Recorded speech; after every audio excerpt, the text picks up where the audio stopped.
मैले चाहिँ रिमेडिकल चाहिँ गरेर आइसकेँ र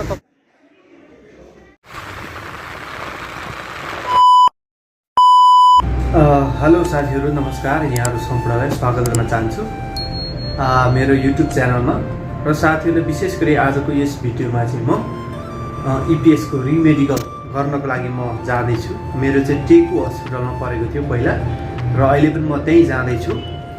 र मैले रिमेडिकलको लागि के डकुमेन्टहरू चाहिन्छ, के गर्नुपर्छ र के प्रक्रियाहरू चाहिँ गर्नुपर्छ र के चाहिँ चेक जान्छ भन्ने विषयमा चाहिँ आज म यस भिडियोमा राख्नेछु।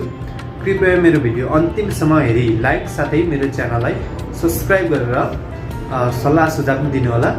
र तपाईहरुलाई मनमा लागेका केही कुराहरू, तपाईले जान्नेका बुझेका अथवा केही जिज्ञासा लागेका कुराहरू कमेन्ट मार्फत राख्नुहोला। र यहाँहरूलाई म कमेन्ट मार्फत मैले गरेको अनुभवहरू तपाईहरुमा शेयर गर्ने कोसिस गर्नेछु। कृपया मेरो भिडियो स्किप नगरी अन्तिमसम्म हेरेर साथ दिनुहोला है त।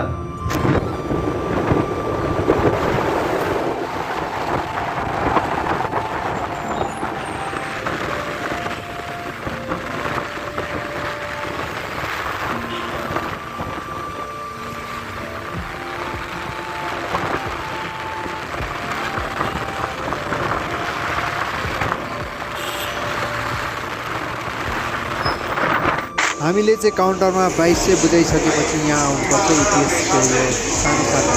यहाँ आइसकेपछि हामीले चाहिँ दुईटा फर्म भर्नुपर्ने हुन्छ।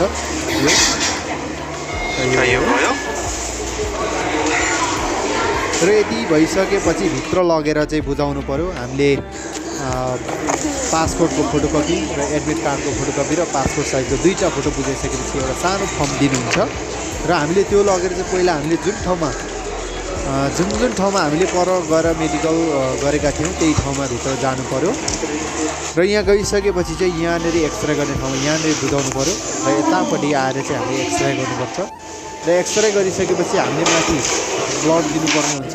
ब्लड दिइसकेपछि हामीले युरिन पनि दिनु पर्यो। यति गरिसकेपछि हामीले काम सकिन्छ। मैले चाहिँ रिमेडिकल चाहिँ गरेर आइसकेँ र तपाईहरुलाई के चाहिन्छ, के डकुमेन्ट चाहिन्छ, के गर्नुपर्छ भन्ने विषयमा मैले तपाईहरुलाई भिडियो मार्फत राखेको छु। र आज गरेको रिपोर्ट चाहिँ पर्सि 2 दिनपछि मात्रै आउने रहेछ। रिमेडिकलको लागि चाहिँ सुरुमा गरे जति धेरै झन्झट पनि रहेछ, धेरै गर्नु पनि नपर्ने रहेछ। मेन भनेको हाम्रो एक्सरे गरिँदो रहेछ। अनि हाइट वेटको त्यो हाम्रो एउटा इपिएसको त्यो सानो शाखाले त्यहीँनिर गरिदिनुहुन्छ र एउटा पेपर दिनुहुन्छ।